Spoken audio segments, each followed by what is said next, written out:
Continental drift theory के बारे में आज पढ़ेंगे।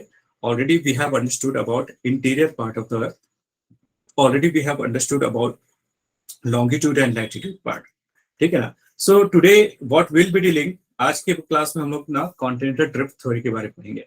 भाई कॉन्टिनेंटल ड्रिफ्ट या ये टॉपिक की रिक्वायरमेंट क्या है, तो पहले समझना पड़ेगा कि हम लोग कहाँ से आए थे। we had come from evolution of the earth, evolution of the universe, those things we had discussed. Then evolution of our environment, then we moved away from that evolution to the interior part of the earth. हम लोग interior part of the earth के बारे में जानने की कोशिश की, and we have tried to see multiple kinds of waves which are there, seismic waves and बहुत टाइप के हम लोगों को बोलना चाहिए कि प्रॉपर्टीज पता चले, ग्रेविटेशनल वेव्स और मैग्नेटिक वेव्स, ये बहुत चीजें पता चली हम लोग को।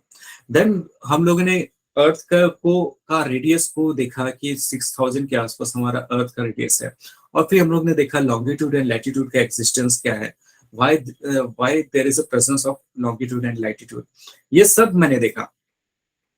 अब इसके बाद now I wanted to explain about why my earth looks like the way it is there। ये मेरा अर्थ जो है ये ऐसा क्यों दिखता है, ऐसा क्यों दिखने का है मतलब क्या है, कहीं कहीं पे कॉन्टिनेंट है, कहीं पे ओशियंस हैं। why these continents and oceans are spread like this, ये कॉन्टिनेंट और ओशियन ऐसे स्प्रेडेड क्यों है, तो और इस फैशन में क्यों स्प्रेडेड है, and somewhere we can see certain similarities in the pattern and we can see certain dissimilarities in the pattern. Similarities in the pattern what we can see, देखो ये अफ्रीका का जो ये है, अफ्रीका का जो कोस्ट है एंड अमेरिका का जो कोस्ट है, ये मैच करता है ना, across Atlantic ocean there is a match between the boundaries of Africa and America. वैसे भी अभी न्यूज में है Africa and southern America because of the known reason, क्योंकि अफ्रीका से जो फुटबॉल का फीफा वर्ल्ड कप का जो पार्टिसिपेशन था जो अफ्रीकन कंट्रीज में का था वो काफी अच्छा था इस बार का, है ना। एंड साउथ अमेरिका का तो है ही ऑल द टाइम, ब्राजील और अर्जेंटीना होता है। तो वही दो कंट्री के बारे में बात कर रहा था, जो अभी आप लोग मोरक्को अगर के बारे में देखे थे, तो have you seen the countries which are there in Africa, क्या कभी देखा है कि कौन से कंट्रीज पे, कौन से जगह पे ये मोरक्को एग्जिस्ट करता है। तो यू कैन सी यहाँ पे है ये मतलब कुछ थोड़ा शाइन कर रहा होगा, यहाँ पे देखो, यहाँ पे है मोरक्को, है ना। ये जो पोर्शन है ये यूरोप का है, और ये जो अफ्रीका का पोर्शन है इसी के कनेक्टिंग लाइन के पास मोरक्को है, ठीक है ना। और मैच कहाँ चल रहा है आपको पता है, फीफा वर्ल्ड कप कहाँ चल रहा है?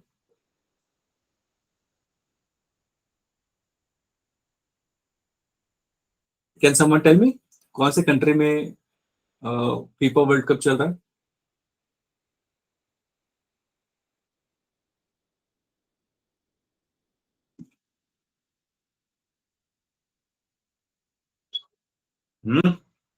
इसको तो मैं बताने ही वाला नहीं हूँ, बताना, और कहाँ है वो भी देखना। सदर्न अमेरिका के दो कंट्रीज ब्राजील एंड अर्जेंटीना, उसका परफॉर्मेंस तो अच्छा ही है। अभी जो फाइनल में गए शायद अर्जेंटीना एंड फ्रांस है जो फाइनल में गए अभी, तो ये है।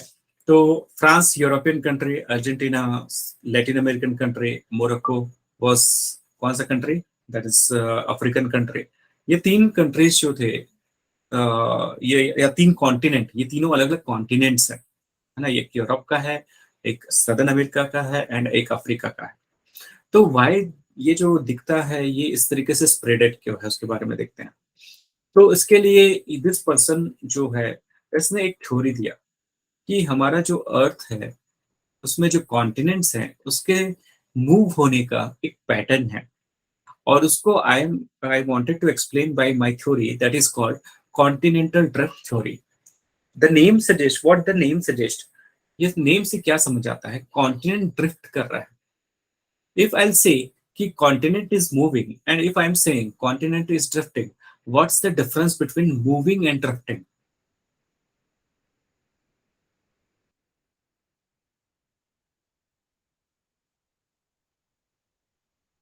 कॉन्टिनेंट के मूव होने में और कॉन्टिनेंट के ड्रिफ्ट होने में ये दोनों वर्ड अलग अलग है।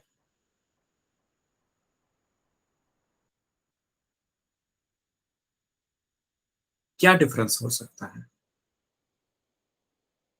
क्या मैं ये बोल सकता हूँ कि Aniket is moving from that place, or can I say Aniket is drifting from that place? ये मूविंग एंड ड्रिफ्टिंग में वर्ड में क्या डिफरेंस आता Drifting means separation. Separation. Drifting means है? ड्रिफ्टिंग में टेम्परेचर separation. सेपरेशन है कि टेम्परेचर, क्या बोले?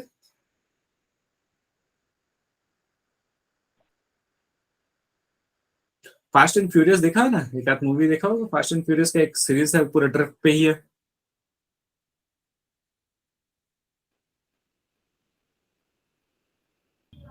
So moving is something which is done voluntarily, hmm, and drifting requires an external agency. It can be anything biotic or abiotic. Very good.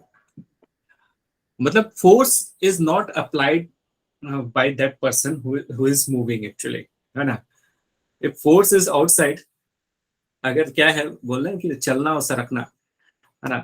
अगर इसके पैर होते हैं माउस के, और तो then I would have said it is moving, but if I am applying the force, है ना, और इसका अपना कोई वॉलंटरीली एक्शन नहीं है, तो I can say it is drifting. मतलब फोर्स इज अप्लाइड आउटसाइड, है ना, और वो भी फोर्सफुली अप्लाई हो रहा है, वो चाह रहा है नहीं चाह रहा है उसके रिगार्डलेस ऑफ वो चाहता है कि नहीं चाहता है। मूव में करने में आपका वॉलंटरली एक्शन होता है ना? तो Ashmita, you have said it correct, यही है डिफरेंस। तो इसने बोला है कॉन्टिनेंट इज मूविंग, नहीं बोला है कॉन्टिनेंट्स आर ड्रिफ्टिंग, है ना? तो ये चीज समझना जरूरी है। अब देखो, ये क्यों बोला कॉन्टिनेंट्स आर ड्रिफ्टिंग? तो कॉन्टिनेंटल ड्रिफ्ट थ्योरी के पीछे पीछे 1912 से अल्फ्रेड वेगनर जो है वो लगे हुए थे। 1912 की बात है। 1912 में इंडिया में क्या चल रहा था? 1912 में गांधी जी आ गए थे।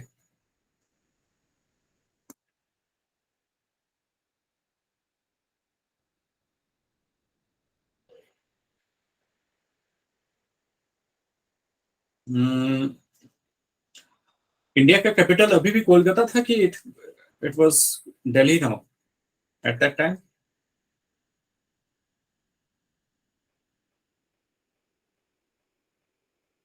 मॉर्लेमेंटो रिफॉर्म के बारे में भी सुना होगा।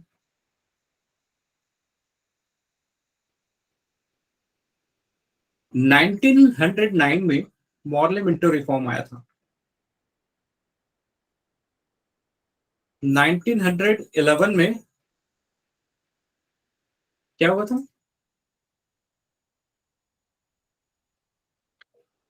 जो इंडिया का कैपिटल कोलकाता से मूव होकर दिल्ली चला गया था, Delhi.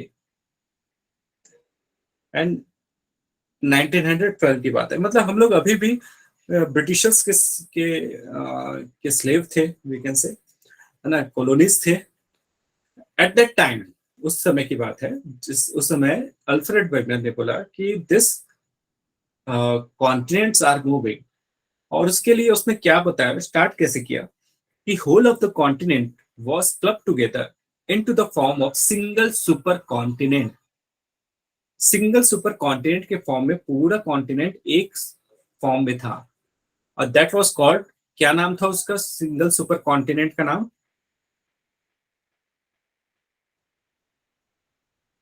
What was the name of single super continent?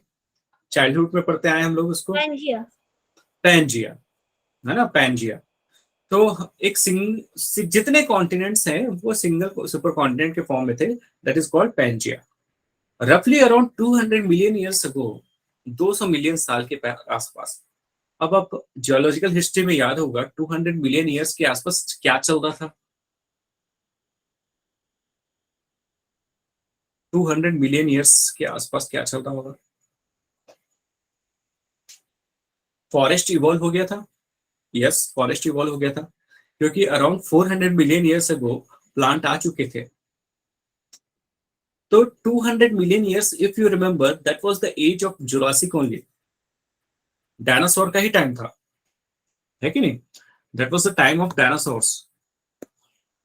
तो इसी समय कॉन्टिनेंट जो है, सिंगल सुपर कॉन्टिनेंट था ना, वो ब्रेक होना चालू हो गया, दो पार्ट में ब्रोकन अप हो गया। The northern part was called Laurentia and southern part was called Gondwana. Getting my point? 200 million years अगो जो सिंगल पैंजिया था वो दो पार्ट में डिवाइड होने लगा। तो 200 मिलियन ईयर्स अगो से पहले क्या था?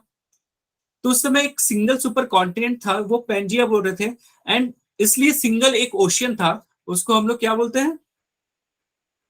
What was the name of single ocean, super ocean और मेगा ओशियन वी कैन से?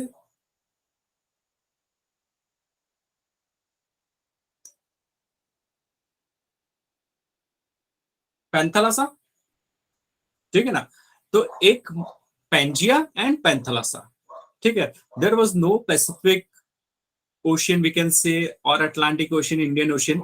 Actually it was there, but सारे ओशियन कनेक्टेड थे, all the oceans were connected as per Alfred Wegener, है ना, as per theory of Alfred Wegener. तो 200 million के आसपास जो पैंजिया है दो पार्ट में डिवाइड हुआ। नॉर्दर्न पार्ट जिसमें यूरोप है, अमेरिका है, ग्रीनलैंड है, that is called Laurentia, and southern part जो है that is called Gondwana. Do you know what's the name, what's the origin of Gondwana, या गोंडवाना का ओरिजिन कैसे बना था? वो इंडिया से बना। इंडिया में इफ यू रिमेंबर कि India has the tribe which is called Gond. Gond tribe जो है इंडिया में जो मिलते हैं, वो इंडिया के एरिया का करेक्टरिस्टिक फीचर्स का एग्जिस्टेंस शो करते हैं। As we remember from the childhood कि हम लोग बोलते थे कि इंडिया का जो पेनिनसुला पार्ट है, पेनिनसुला पार्ट है मतलब क्या है? ये वाला जो पार्ट है, मतलब ये जो विंध्या के नीचे वाला जो पार्ट है, वो कभी ओशन में सबमर्ज नहीं किया है। ऐसा हम लोग बोलते हैं ना, ओशन में कभी सबमर्ज नहीं किया, कभी ओशन के अंदर नहीं गया, हमेशा ऊपर ही रहा। तो इस जगह पे जो ट्राइब्स थे, या इस जगह पे जो हम लोग के बोलना चाहिए कि अब ओरिजिनल्स थे, वो जो है वो बहुत पुराने समय से वहां पे रह रहे हैं। तो उनके नाम पे ये गोंडवाना, गोंड के रहने वाला एरिया। तो होल ऑफ द वर्ल्ड का हाफ ऑफ द पोर्शन जिसमें इंडिया एक डोमिनेंट पोर्शन दिखाता है, क्योंकि वो बहुत हिस्ट्री, इसका जियोलॉजिकल हिस्ट्री काफी ओल्ड है, इसलिए इसका नाम गोंडवाना रखा। तो Laurentia and Gondwana, what getting my point? तो गोंडवाना फर्दर स्प्लिट अप हुआ and Laurentia further split up हुआ। लॉरेंशिया भी फर्दर स्प्लिट अप होके मल्टीपल पार्ट्स में, you can C Laurentia and this is Gondwana, ठीक है ना। इसके बीच में एक छोटा सा सी इवॉल्व हुआ। सी क्यों बोलते हैं, ओशियन क्यों नहीं बोलते हैं? सी उस कंडीशन में बोलते हैं जब वो बहुत सारी जगह से घिरा हुआ है और एक साइड से ओशियन से अटैच्ड है, बट उसका जो एरिया है बहुत लार्ज है। यू कैन सी कि ये जो इसको सी का फॉर्मेशन क्यों बना, क्योंकि इतना बड़ा एरिया एक ओशियन से थोड़ा सेपरेट हो गया। तो यहाँ पे इसको हम लोग सी बोल रहे हैं, जैसे हम लोग बोलते हैं ना अरेबियन सी, क्योंकि अरेबियन सी में क्या है, जब हम लोग इंडिया को देखते हैं तो इस साइड वाला जो पोर्शन है इस तरीके से कवर्ड है। क्लियर कर देता हूं,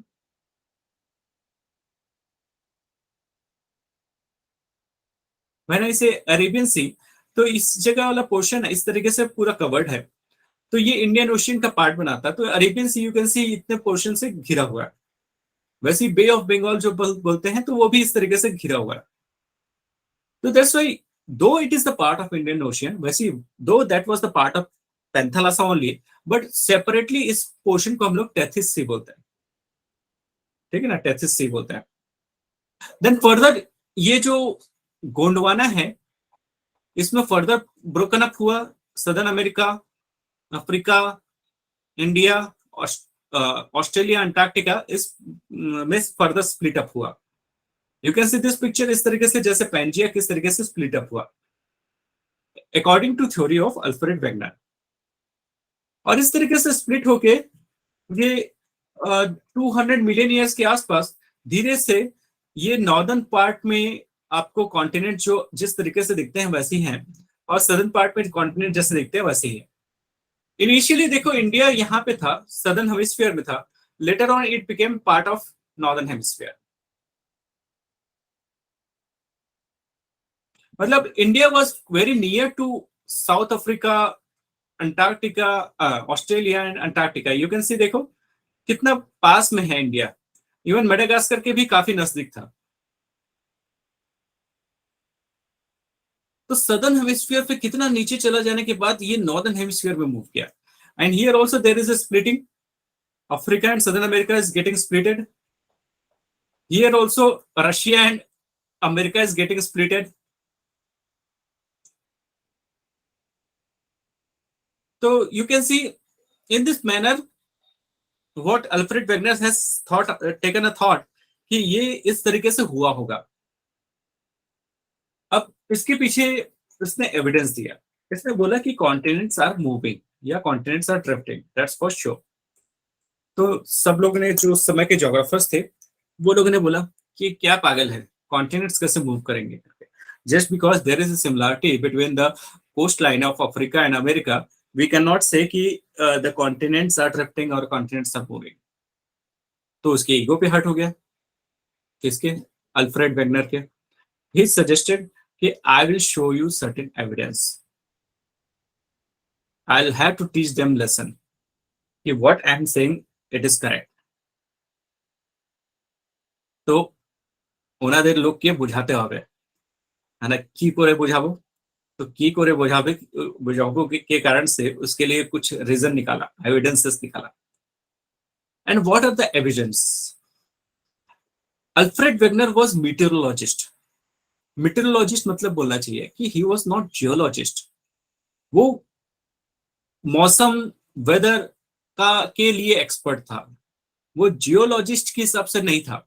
इसलिए तो जितने ज्योग्राफर्स थे वो लोग भी एकदम सिंगल हैंडेडली इनिशियली रिजेक्ट कर दिए कि नो, दैट पर्सन वो सिंपली ब्लफिंग। तो उसके जो ईगो पे लगा, उसने पहला बोला कि there is a jigsaw fit. What is jigsaw fit? Jigsaw fit means like क्या है कि अगर अफ्रीका का कोस्ट इस तरीके से है तो अमेरिका का भी, सदर्न अमेरिका का भी कोस्ट वैसे ही है। मतलब क्या है बोलने का मतलब ये है, अगर ऐसा फिट है तो सदर्न अमेरिका भी इस तरीके से फिट है ना। जिगसॉ इसी को बोलते हैं ना, इस तरीके से पूरा फिट है, परफेक्टली फिट है। अगर हम लोग किसी तरीके से अफ्रीका और अमेरिका के मैप को मिला दें तो एग्जैक्टली वो मैच करता है। So there is a remarkable and unique match. Remarkable and unique match मतलब, यूनिक मैच मतलब क्या हो रहा है कि ना एग्जैक्टली मैच करता है। ऐसा भी नहीं कि ये ऐसा मैच कर रहा है या आधा मैच कर रहा है, कुछ मैच नहीं कर रहा है, तो एग्जैक्टली ऐसा मैच कर रहा है ना। तो पहला चीज ये है। और नॉट ओनली दिस, 1964 में बुलर्ड ने कंप्यूटर प्रोग्राम के थ्रू उसको पूरा मैच करके दिखा भी दिया। मतलब अटलांटिक ओशियन के ईस्टर्न एंड वेस्टर्न मार्जिन आपस में मैच करते हैं Atlantic Ocean पे, and particularly Alfred Wegener has suggested the southern part of Atlantic Ocean। Check your world map, check your atlas कि कहाँ पे southern part of Atlantic Ocean है और किस तरीके से वो मैच कर रहा है। Observe the things। Here you can see, जैसे मैं बोला कि ये exactly मैच करता है, तो यहाँ पे भी आपको देख के लग रहा है कि ये मैच करता होगा। जैसे यहाँ पे ऐसा है तो यहाँ पे भी इस तरीके से बना हुआ, ठीक है। That was the first evidence. तो उसने बोला कि, बाकी लोगों ने बोला कि ये तो पहले भी हम लोग जानते थे, कुछ और बताओ। देन उसने कुछ और एविडेंसेस कलेक्ट किए। And what were the evidences which he has collected? उसने बोला मैं डेटिंग करूंगा। तो जाना भाई डेटिंग कर, क्यों इस पे दिमाग लगा रहा है, जियोलॉजी पे या ज्योग्राफी पे क्यों दिमाग लगा रहा है? नहीं, बोला no no no, not that dating sir, rock dating. तो जिसके साथ करना है रॉक डेटिंग के साथ, खली के साथ डेटिंग करना, जिसके साथ डेटिंग करना। No no sir, I was talking about this radiometric dating. And what is this radiometric dating? By radiometric dating, I will be able to find how rock has been formed. Rock के formation का time क्या था, rock के formation का time वो क्या है, और उसके बेसिस पे ये आइडेंटिफाई कर सकता हूं मैं कि जो रॉक्स हैं अटलांटिक ओशन के इस साइड पे हैं वो मैच करते हैं अटलांटिक ओशन की इस साइड पे। तो अच्छा, कौन से rock? Appalachian mountain, North America का ईस्टर्न पोर्शन में, that is there is Appalachian mountain. It matches with Caledonian mountain और British Isles on other part of the ocean. You can see match करने का मतलब क्या हुआ? मैच करने का बहुत सारे मतलब है। एक तो क्या है, दोनों का फॉर्मेशन का टाइम सेम है, मींस एज जो है वो सेम है, और क्या, उसका अलाइनमेंट सेम है। यू कैन सी इस तरीके से अलाइनमेंट है, ये यहाँ पे ऐसा है, यहाँ पे ऐसा अलाइनमेंट है, अलाइनमेंट भी सेम है, ठीक है, स्ट्रक्चर भी सेम है, कंपोजिशन भी सेम है। जो चीज का ये बना हुआ है वही चीज का ये भी बना हुआ है। The belt of ancient rocks from Brazil coast matches with those of Western Africa. So not only this part, there is also match of the rocks which are across the southern part of Atlantic Ocean, which are there on the Brazil as well as which is there in the Africa.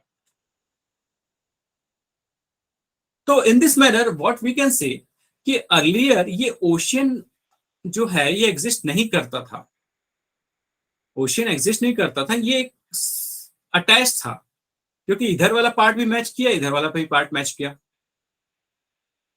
तो सब लोगों ने सोचने लग गया कि वाकई में ऐसा था, बिकॉज ये वाला पोर्शन है सदर्न अमेरिका का, ये अफ्रीका से मैच करता है।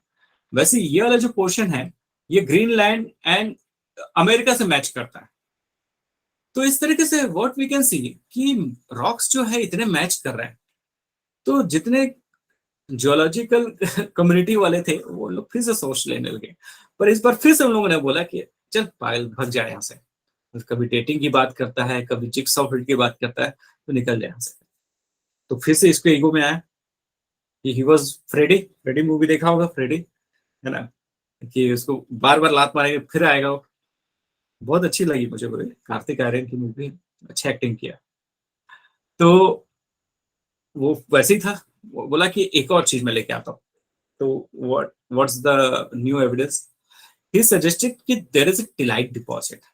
अब बोले ये क्या है भाई टिलाइट डिपॉजिट? तो टिलाइट डिपॉजिट के बारे में इसने बोला, it is a sedimentary rock which is made out of deposit of glaciers. मतलब क्या हुआ, अच्छे से बताओ समझा के। तो इसने ये बोला कि ये जो ग्लेशियर्स जहां से मूव करते हैं वो अपने साथ बहुत सारे डेब्रिस कैरी करते हैं। Like you can see this in this picture. In this picture, what you can observe, wherever the glaciers are moving, along with the glaciers, rocks, boulders, pebbles, everything is moving. Isn't it? और जहां पे glaciers melt हो जाते हैं, खत्म हो जाते हैं, वहां पे only those debris are visible. And by looking at those debris, I can say कि earlier there used to be glacier. Earlier there used to be glacier. अब क्या है, छिपकली का पॉटी जो रहता है ना, कैसे रहता है, ऐसा एक ब्लैक कलर का रहेगा पूरा, ये ऐसा एक ब्लैक कलर का रहेगा ऐसा, और उसमें ये छोटा सा, पता नहीं क्यों अलग से व्हाइट छोड़ता है, पता नहीं, है ना, ऐसा रहता है ना छिपकली का पॉटी, लिजर्ड वाला। तो उसको देख के ये समझ आता है ना ये छिपकली का ही है, that belongs to lizard only. कोई ऐसा ब्लैक एंड व्हाइट का कॉम्बिनेशन वाला नहीं करता, मतलब जैसे बोलते हैं ना वो क्या ब्लैक फॉरेस्ट या व्हाइट फॉरेस्ट वाला टाइप का, ऐसा कोई नहीं छोड़ता जैसे ये छोड़ता है। अदर्स वाले सिंगल कलर वाले रहते हैं, depending upon what they have digested. तो in the same manner glaciers जहां पे डेब्रिस ड्रॉप करते हैं, डंप करते हैं, देयर यू कैन सी कि यू कैन फाइंड आउट कि those debris has been left out by not river और not by wind, it is by glaciers only by looking at the property. अच्छा ठीक, तो अब इससे मैं क्या समझू? तो उसने बोला let me explain, Alfred Wegener ने बोला let me explain other things. अच्छा क्या? वो बोला कि ग्लेशियर्स कहाँ मिल सकते हैं? तो मैं बोला कोल्ड एरिया में मिलेंगे ग्लेशियर्स, और कहाँ मिलेंगे? नहीं वो तो ठीक है कोल्ड एरिया में, कोल्ड एरिया कहाँ कहाँ पे पॉसिबल है? तो मैंने बोला कि कोल्ड एरिया पोलर रीजन में मिलते हैं भाई, नॉर्दर्न पोल एंड सदर्न पोल में मिलते हैं। अच्छा मतलब इंडिया में तो कोई पोलर रीजन है? तो मैंने बोला नो, इंडिया में कोई पोलर रीजन नहीं। तो इंडिया में स्नो मिलता है? तो मैंने बोला यस, इंडिया में स्नो मिलता है। कहाँ पे? तो आई से हिमालय, हिमालयस में स्नो मिलता है। तो उसने बोला ग्लेशियर सिर्फ दो ही जगह पॉसिबल है। कौन कौन से दो जगह पॉसिबल है? या तो हाइट में चले जाए, या तो हाइट में ऊपर चले जाए, या तो पोलर रीजन पे चले जाए हम लोग। दो ही जगह पॉसिबल है ना ग्लेशियर्स, और किसी जगह पॉसिबल है ग्लेशियर्स का? No, there is no possibility. Okay, तो either altitude is required, altitude मतलब हाइट, एल्टीट्यूड इज रिक्वायर्ड, और लैटिट्यूड इज रिक्वायर्ड। मतलब या तो हायर अल्टीट्यूड पे चले जाओ या हायर लैटिट्यूड पे चले जाओ, दोनों कंडीशन में यू कैन फाइंड ग्लेशियर्स। ठीक है, अच्छी बात है, but your attitude is bad. ठीक है ना, मैं समझ गया, अल्टीट्यूड लैटिट्यूड में समझ गया, मेरा एटीट्यूड के बारे में बात मत करो, है ना। सक्सेस के बाद मेरा एटीट्यूड देखना। अगेन वो वही वाला लाइन बोला कि एटीट्यूड सही होगा तब सक्सेस आएगा, बात तब लैटिट्यूड और अल्टीट्यूड समझ आएगा। तो मैंने बोला okay okay, I will keep my attitude correct. अच्छा, तो एल्टीट्यूड एंड लैटिट्यूड के बारे में समझे कि ग्लेशियर्स हमेशा हायर लैटिट्यूड एंड अल्टीट्यूड पे मिलेंगे। अब क्या है, तो इससे एविडेंस कहां से मिल रहा है? उसने बोला कि ग्लेशियर्स के टिलाइट डिपॉजिट के evidences I can show you in the Africa, Falkland, Madagascar, Antarctica and Australia. Australia, can you imagine Australia, which belongs to whole of the deserts of the world are there in the Australia, Gibson, Simpson, Victorian desert. नहीं, इतने सारे desert हैं Australia में। Can you ever imagine कि there could be, क्या कभी वहां पे ग्लेशियर्स होंगे? वो तो वो छोड़ो, अफ्रीका में ग्लेशियर्स होंगे, है? ग्लेशियर्स जो है अफ्रीका में ग्लेशियर्स मिलेंगे, can I think of it? Neither there is higher altitude, neither there is higher latitude. So how those snow formation or tillite deposit can be there? Can be there. वैसे Madagascar, जो पूरा lion, giraffe वगैरह जितने national geography के जितने animals मिलते हैं वो सारा उसी साइड पे मिलते हैं। क्या वहां पे क्या कभी ग्लेशियर्स पॉसिबल है? तो इसने बोला, अल्फ्रेड वेगनर ने, I can show the tillite deposits there on this continents. It means earlier the continents were not there near to 0 degree equator, they were near to the pole. ये जो continent है वो पोल के पास थे, तभी possibility है, क्योंकि उसमें कोई माउंटेन का एग्जिस्टेंस नहीं दिखता जो इतने हाइट पे हो कि वहां पे कभी ग्लेशियर्स हो। Means one thing is sure, if you can find the tillite deposits there in Africa, Falkland, Madagascar, definitely what is there? Earlier it used to be near to the polar region. ठीक है ना, earlier it used to be the area of the polar region. So at the base of the system there is a thick tillite deposit, signifying there is a substantial glaciation. Glaciation पहले था वहां पे. The glacier tillite gives an unambiguous indication of paleoclimate and the drifting of continents. So there is a clear evidence कि ये drift किया है continent, पहले वो पोलर रीजन पे था, फिर बाद में चला गया वहां। अफ्रीका या अमेरिका देखो, मतलब जो लैटिन अमेरिका की बात कर रहे हैं, वो रेन फॉरेस्ट वाला एरिया है जो 0 डिग्री इक्वेटर के पास बहुत टेम्परेचर पड़ता है वहां पे ग्लेशियर्स के deposit we can never imagine, but it is there. That's the beauty of geography, which we are able to understand and experience. ठीक है ना?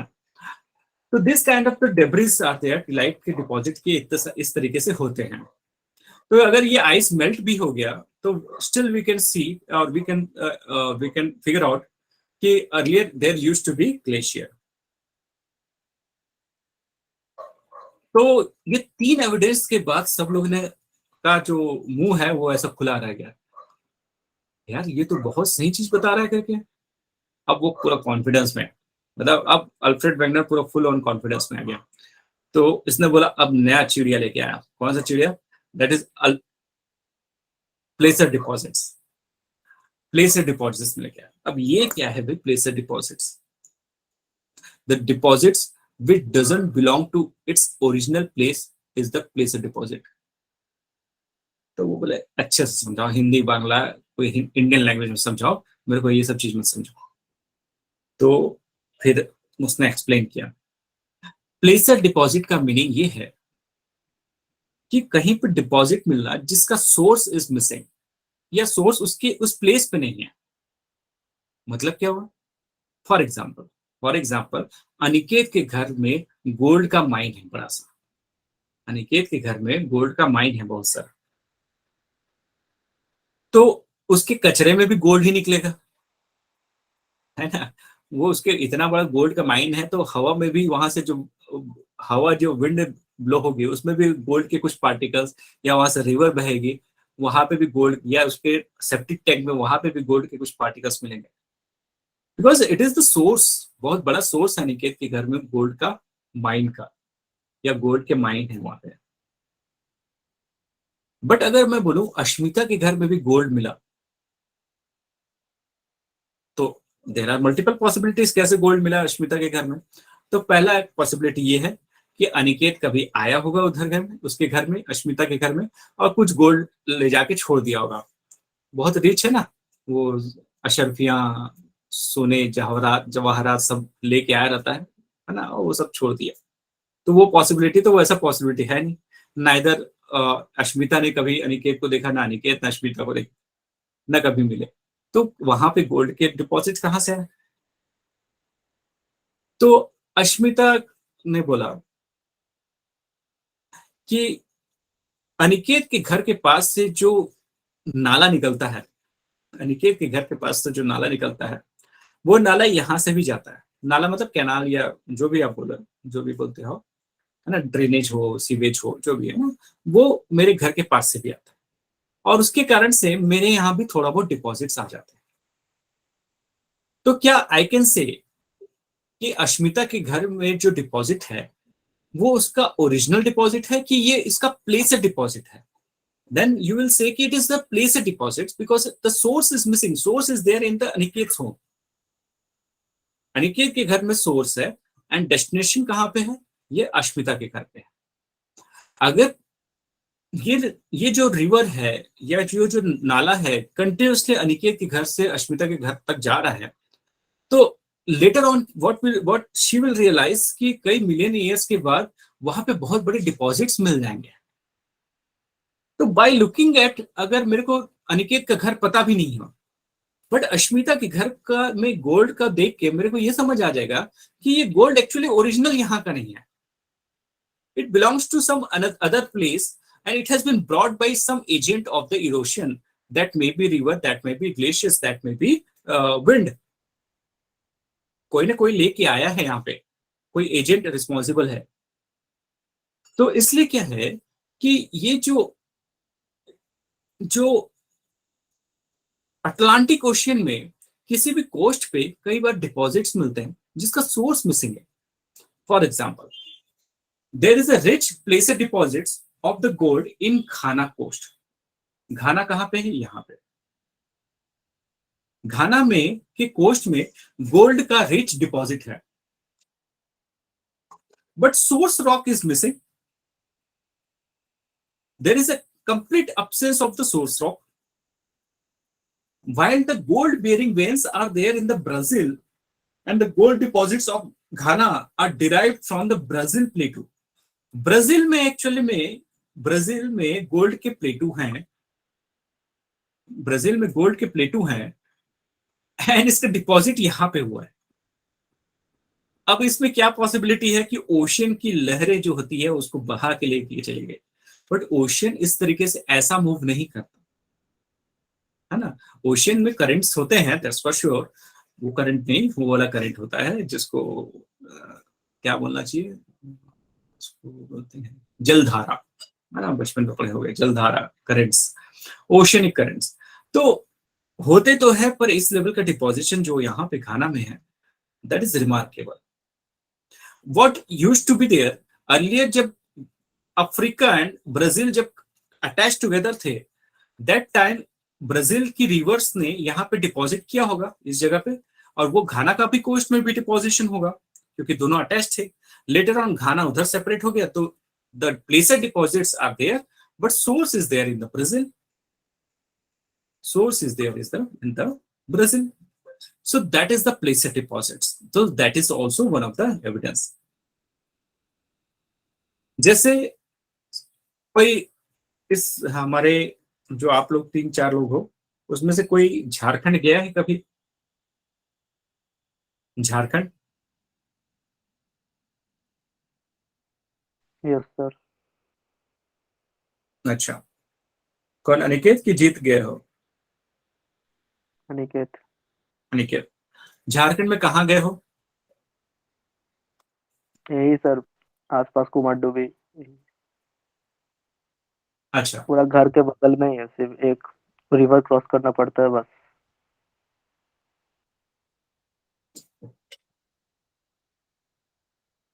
तो झारखंड जो है, झारखंड में एक जमशेदपुर करके एक सिटी है, वहां पे टाटा स्टील का प्लांट है, you might be knowing, Tata steel का प्लांट है। तो टाटा स्टील स्टेब्लिश वहां पे क्यों किया? क्योंकि वहां पे स्वर्ण रेखा एक रिवर है, स्वर्ण रेखा, उसका नाम सुवर्ण रेखा करके ऐसा नाम है, वहां पे एक रिवर है।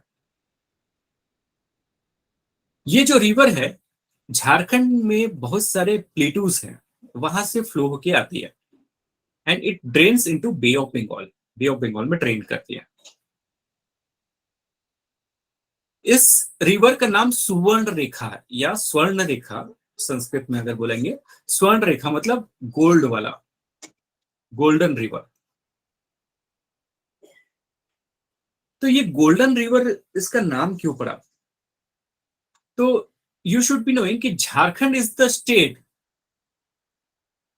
Where almost all the minerals of the world are found, and मतलब it is not exaggerated statement, but it is true कि Jharkhand is the place where almost all metals and minerals are found which are there throughout the earth.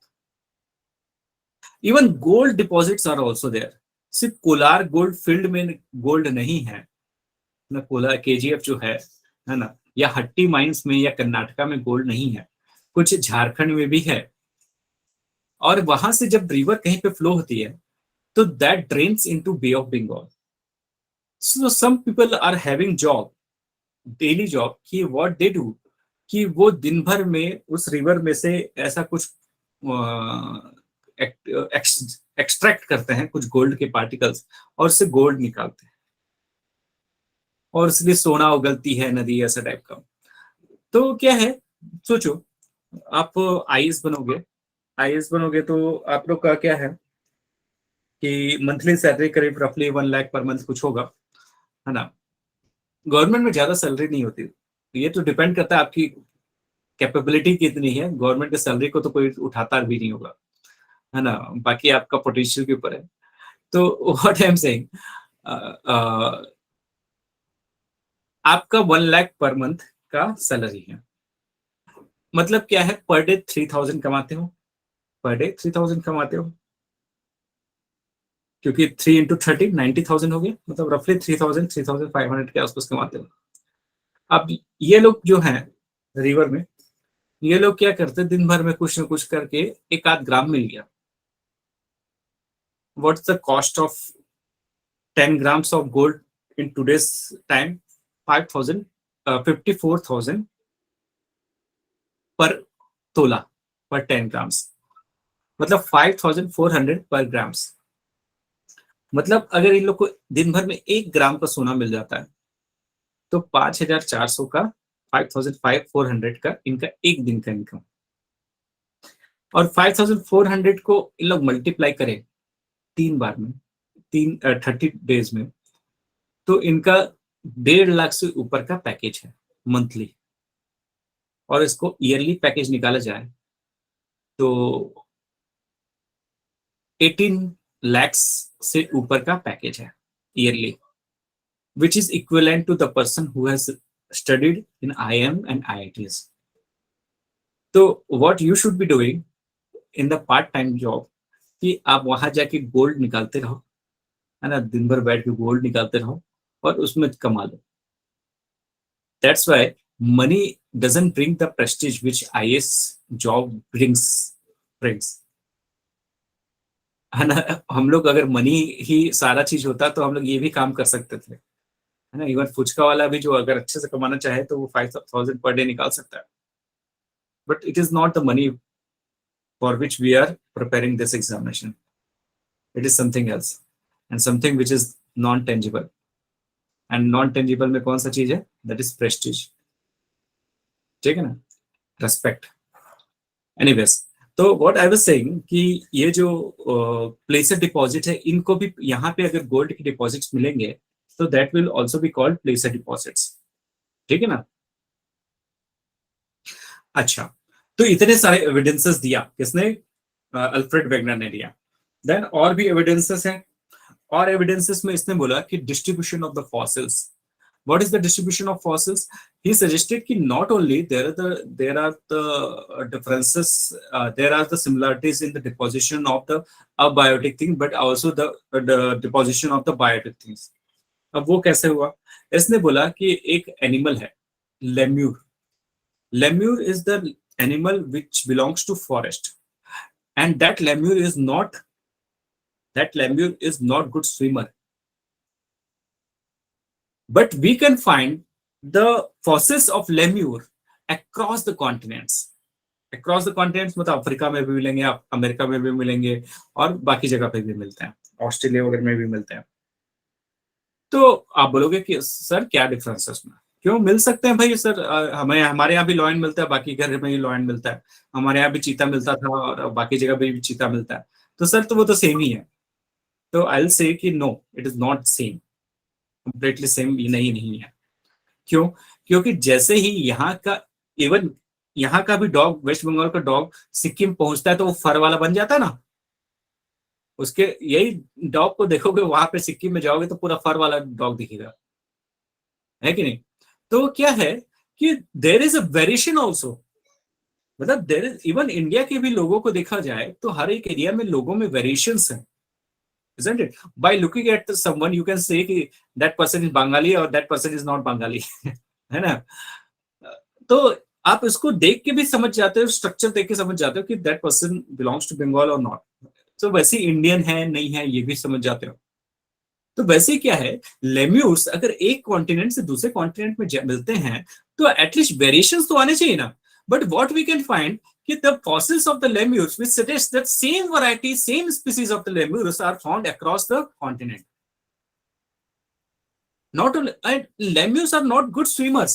They are not good swimmers. They can come across the ocean, they can move across the ocean, and they can travel to another continent. That is not possible. So what does it mean? Earlier the lands were attached together and lemurs used to move freely. And what has happened? Ki later on that continent had moved apart. That's why some family members of the lemurs are there in the other continents, and some members of the lemurs are there on this continent. Not only this, Mesosaurus, this Mesosaurus are there. ये तो lemurs के बारे में हम लोगों ने देखा। The Mesosaurus जो हैं, they are the small reptiles. They are adapted to shallow water, shallow brackish water.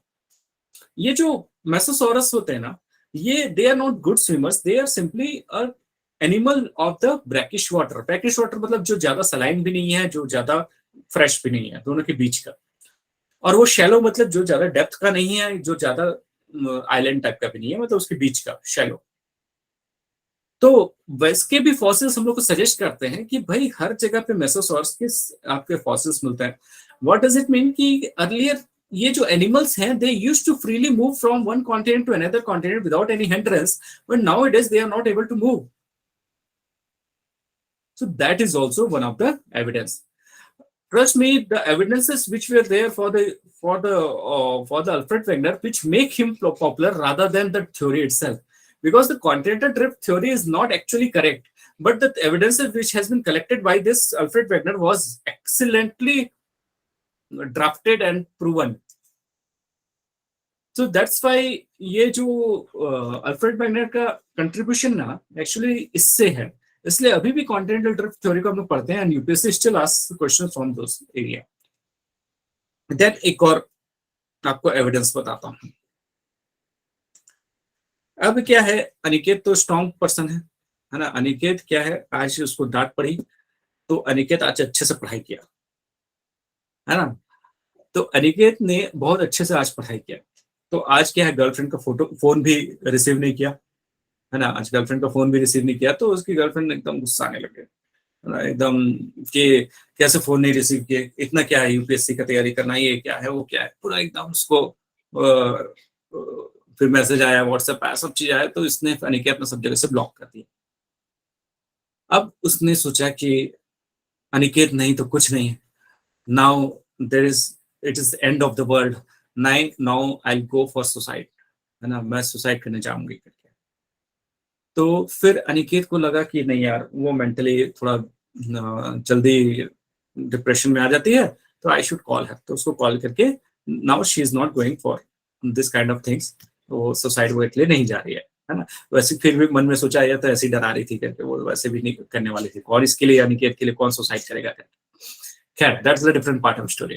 What I was saying कि the person who is having mind can decide to kill himself. जिस भी person के में mind होगा वही अपने आप को हर्ट कर सकता है. बट एनिमल्स क्या अपने आप को हर्ट करते हैं इंटेंशनली कभी, या अपने आप को मार देते हैं, या सुसाइड कर जाते हैं? कभी ऐसा होता है कि आज चूहा को खाना नहीं मिला और चूहिया भी दूसरे चूहे के साथ चले गई, तो आज मैं सुसाइड कर लेता हूँ करके. कभी चूहा ऐसा करता है? Have you seen any animal who is committing suicide?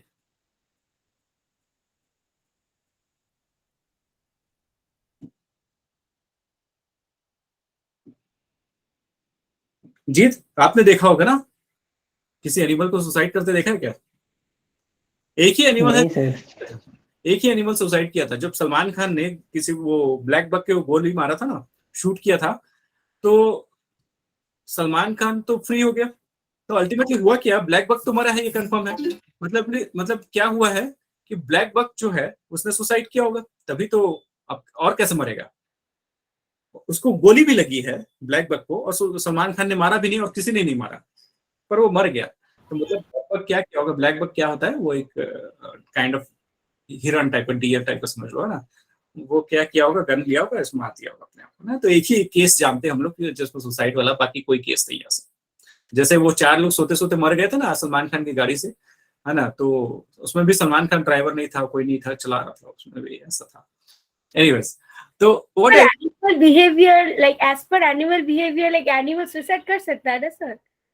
हमको पता नहीं चलता, लेकिन से कर तो सकता है ना. इंटेंशनली नहीं कर सकता. क्या है कि देखो, अपने आप को सेव करने का जो ये है ना, हाँ बोलना चाहिए कि अपना लाइफ को सेव करने का, इवन एक किड में भी होता है. एक बच्चा भी अपने लाइफ को सेव करने की कोशिश करता है, isn't it?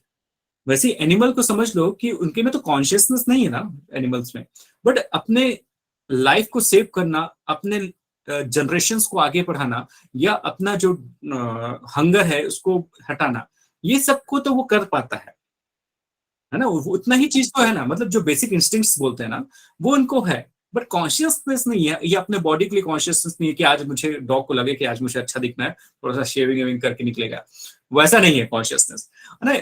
मतलब क्या है किसी एनिमल में ऐसा फीलिंग वाला पार्ट, या मतलब ऐसा पार्ट नहीं है कि कोई चला गया तो मतलब सुसाइड कर ले, या ऐसा इस टाइप का, इस लेवल का कॉन्शियसनेस नहीं है एनिमल्स में. हाँ, फीलिंग्स नहीं है ऐसा नहीं बोल सकते, पर इस लेवल का कॉन्शियसनेस नहीं. क्यों दुखी हो सकते पर अपने आप को हर्ट नहीं कर सकते. इवन एक किड भी जो है वो अपने आप को हर्ट नहीं कर सकता, इंटेंशनली हर्ट नहीं कर सकता कि अपने आप को आज मारता हो, ऐसा ऐसा करके पूरा मार रहा है, ऐसा नहीं कर सकता. तो ये जो एक एनिमल है, इसका नाम है लिमिंग्स. ये जो एनिमल है, ये पॉपुलर साइंस की मैगजीन में इसके बारे में ये हुआ. ये जो पॉपुलर साइंस मैगजीन है, इसमें ये बोला कि ये जो एनिमल है ये मास सुसाइड करता है ना, ये जो एनिमल है ये मास सुसाइड करता है।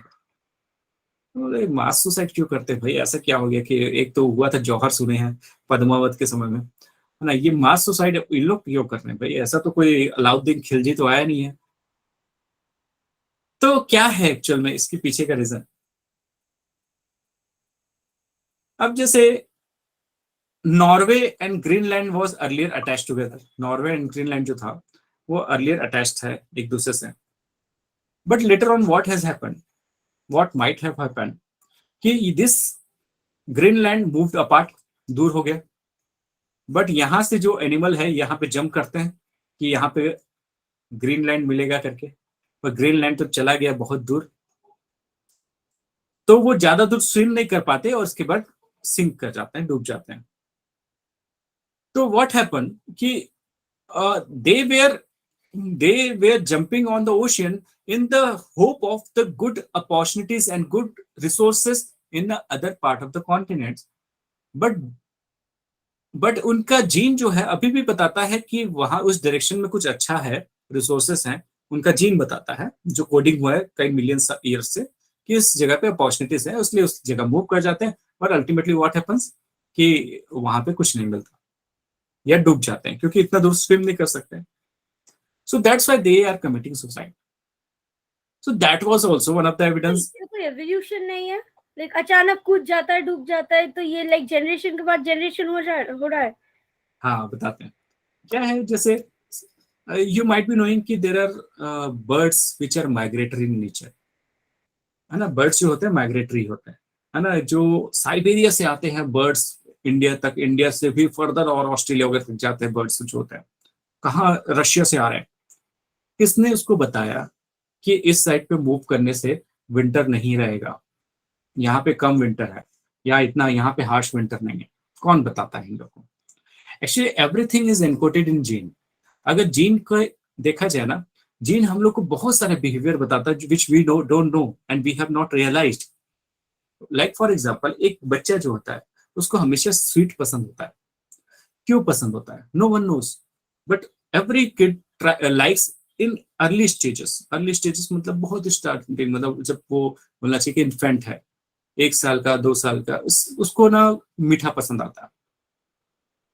और रीजन क्या है उसका, रीजन सिंपल है ना, रीजन ये है कि sweetness has provided more calorie and calorie is required for the survival of you and it has been encoded in the gene from the millions of years.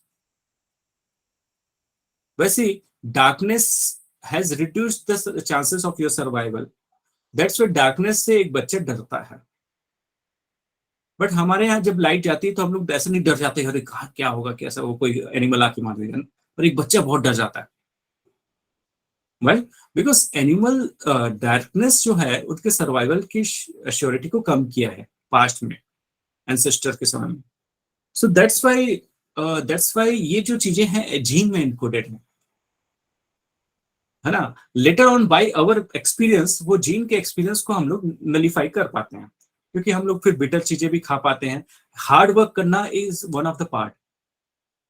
जैसे by default you are lazy मतलब क्या है, अगर मैं बोलूँ कि आपके life में सारा चीज सही होगा, सारा I will take care of it, तो what you will do, you will simply sit, take a popcorn and watch Netflix, यही करोगे है ना, बैठ के वही करोगे। पर ऐसा कोई नहीं कि हार्ड वर्क करोगे। मैं बोलूँ कि आपको चलो डायबिटीज भी नहीं होगा, कोई पेट बढ़ने का कोई चांस नहीं होगा, हेल्थ भी सेम रहेगा, स्टिल तब क्या करोगे, आप आराम से बैठ के मूवी देखोगे। मतलब जो लेजीनेस है ना वो बाय डिफॉल्ट है। और वो लेजीनेस आया क्यों, क्योंकि you want to conserve your energy so that in future whenever required you will be storing those energy in the form of fat और whatever the it can be, वो future में काम आएगा आपके। इसलिए इन जनरल आप अपना energy save करने की कोशिश करते हो इन जनरल। इसलिए जब आपको ऐसे आइडियल कंडीशन छोड़ दिया जाए तो what you do, you try to save your energy, और it has been brought from your evolution, ये पहले से आया। तो ये चीजें, बहुत सारी चीजें हमारे इवोल्यूशन से आए, we don't know and we don't realise. In the same manner that वो जो है ये जो लिविंग्स हैं, इनको किसी ने बताया नहीं, पर उनको पता है जीन से कि उस जगह अपॉर्चुनिटीज है। Later on for thousands of millions of experience के बाद वो चीजें फिर से एनकोडेड हो जाएगा उनके जीन में कि now there is no opportunity there, वहां पे कोई अपॉर्चुनिटी नहीं है। एक डॉग जब इवॉल्व हुआ होगा तो उस समय रोड्स एंड कार नहीं चलते होंगे, तो डॉग को आइडेंटिफाई नहीं हो पाता कि रोड में कैसे चलना है, इसलिए जो डॉग है वो कुत्ते की मौत ही मरता है। एक कुत्ता कुत्ते की मौत क्यों मरता है, मतलब क्या है, स्ट्रीट में टकरा के मर गया, पर उसका वो कैलकुलेशन समझ नहीं आता, इधर से रोड आ रही, इधर से गाड़ी आ रही, इधर से गाड़ी है, तो मैं कैसे बचूं करके, बिकॉज वो इवोल्यूशन में नहीं है उसके। So that was the role which has been played by gene ना। तो यही इसलिए ये मुआज सुसाइड कर लेता है। Letter on what will happen, later on definitely their behaviour will be modified. और भी बहुत सारे एविडेंसेस मैं दे सकता हूँ, जैसे इंडिया में जो हिमालय के नीचे वाले रीजन पे है, ये वाले रीजन पे लगातार कई कई सारे नेशनल पार्क है, स्टार्टिंग फ्रॉम वेस्ट बंगाल, यहाँ पे बक्सा बोले दुधवा नेशनल पार्क है, ये जिम कॉर्बेट तक है ना, बहुत सारे national park, Manas national park, Kaziranga national park, पूरे लाइन से इस जगह पे फुट हिल्स ऑफ हिमालय में लाइन से नेशनल पार्क है। और यहाँ पे सब एनिमल्स कैसे मूव करते हैं पता, ये ऐसे करके ऐसे मूव करते हैं, फिर इधर से मूव करते हैं, ऐसे करते हैं, क्योंकि उनको लगता है कि ये पूरा जंगल है, यहाँ से यहाँ तक जंगल है। और तो within the national park also they are moving like this horizontally, ऐसे मूव करेंगे या ऐसे मूव करेंगे या इधर मूव करेंगे, मतलब ऐसे ईस्ट टू वेस्ट या वेस्ट टू ईस्ट मूव करते हैं। ये कभी नहीं ऐसे नॉर्थ टू साउथ मूव कर रहे हैं, ऐसा नहीं होता। वो एवरेज पैटर्न उनका रहता है या तो ईस्ट टू वेस्ट या वेस्ट टू ईस्ट, क्यों, उनको पता है इधर अपॉर्चुनिटीज हैं। इसलिए रेलवे ट्रैक्स इस साइड पे अगर बिछा देते हो ना, तो इसलिए ना कोलिशन का चांसेस बढ़ जाता है। जब हम लोग ने रेलवे ट्रैक्स, कुछ रेलवे ट्रैक्स पे यू माइट भी नोइंग कि वहां पे बहुत कोलिशंस होते हैं, एलिफेंट के कोलिशंस हो जाते हैं रेलवे के साथ, या बहुत सारे एनिमल्स के कोलिशंस हो जाते हैं। इसका रीजन है क्योंकि एनिमल्स का मूव करने का बिहेवियर ही ऐसा है, और उसको हम लोगों ने नहीं बताया, वो इवोल्यूशन से आया है। अभी ये जितने नेशनल पार्क्स हैं उसको छोटे छोटे पार्ट में सेग्रीगेट कर दिए। Earlier they were connected together and the opportunities and the resources were there on the whole of the foothills of the Himalaya. तो ये है जीन, और भी बहुत सारे बताऊंगा जीन के बारे में कभी। तो इतने सारे एविडेंसेस जब बताए तो वो बोला कि ठीक है, अच्छी बात है, बहुत सारे एविडेंस आपने बता दिया, तो what was the force which was responsible for the moment. Move तो किया है कि what was the force. Now the Alfred Wegener was super excited, he was saying किस, देखो एक तो कल मेरे को अवतार मूवी देखने जाना है, तो मेरे को ज्यादा क्वेश्चन मत करो। बोला नहीं नहीं, फिर भी आज बता के जाओ क्या क्या है इसका, ड्रिफ्टिंग के लिए क्या फोर्स रिस्पॉन्सिबल है। बोला यार मेरे को मूवी के लिए पूरा प्लान करने दो अच्छे से, मैं मूवी देख के आऊंगा फिर मैं बताऊंगा। नहीं नहीं नहीं, प्लीज बता दो मुझे फोर्स क्या है इसके पीछे। ठीक है मैं बताता हूँ, दो फोर्स है रिस्पॉन्सिबल इसके मूवमेंट के लिए। किसके मूवमेंट के लिए, किसका फोर्स की बात कर रहे हैं हम लोग फोर्स की बात कर रहे हैं जो कि कॉन्टिनेंट को मूव करवाता है, उसके फोर्स की बात कर रहे हैं। तो what are the forces which has been suggested by Alfred Wegener was first was tidal force। जो टाइड्स होते हैं ना, टाइड्स कंटिन्यूसली कॉन्टिनेंट को हिट करते रहते हैं, so because of that hitting, continuous hitting by the tides, the continents have moved।